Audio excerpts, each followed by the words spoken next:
research has shown that the strongest predictor of post-secondary success is success in mathematics in secondary school. Yet policy in the state of Texas lowered the standards such that students were not required, and in some places weren't even offered access to these courses. Our biggest discrepancies were somehow in perception. You could have a student with the exact same score as another, and one student would be in an advanced course and the other wouldn't be.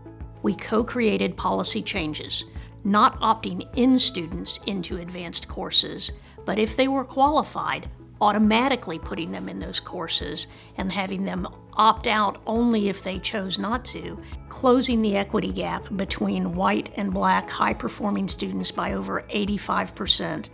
We know that students who graduate from high school college-ready in math are more likely to attend college and to persist in college and graduate.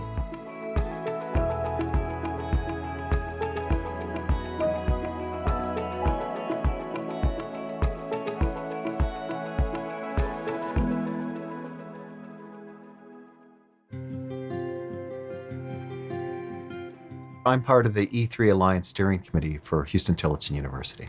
We saw that students were much less likely to pass math than they were to pass their English. And so since math is required for achieving a degree, regardless of major, what we saw is after one try in math or two tries in math, students often left the university if they did not pass. One of the things that we've worked very hard across the region is to provide multiple options for mathematics that is appropriate to the students' career aspirations. We were putting all of the students who were going to take math for liberal arts into the pre-algebra, but we thought, well, let's look to see if that course has any relevance for the math for liberal arts and success in that class. And there was only like a 5% correlation of content. So we eliminated that course as a prereq, which takes one semester of math out of their curriculum.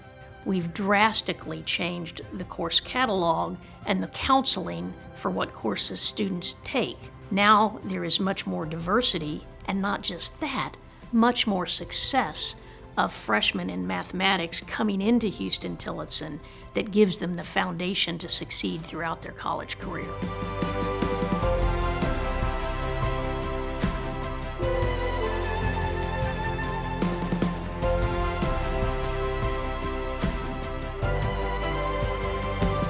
The Peer Learning Network is a group of professionals coming together to work together for a common good for the community, and in this case, student success.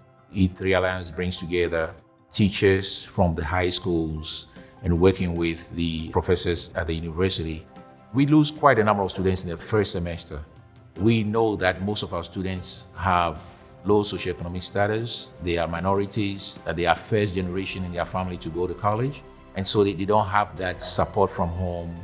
And so one of the things we are doing is mentoring. Sometimes it just needs a little direction for the students to turn them around. For the last 2 years, St. Edward's has been part of the Peer Learning Network. Transfer students have always been an important population for St. Edward's University. About a quarter of our undergraduate enrollment are transfer students. And so we've been working for a number of years to really address barriers that transfer students face. One of the things that we're working on is simplifying and making more seamless that transfer process without additional cost and without additional time. We conducted a series of empathic interviews with current St. Edward's transfer students. And so we were able to form a transfer student organization where they've been able to connect with students at the university. Student voice is powerful to student success. We now have student retention committee where we have faculty members who are meeting regularly with students from each classification, sophomore, freshmen, juniors and seniors. We're now hearing their voices continuously.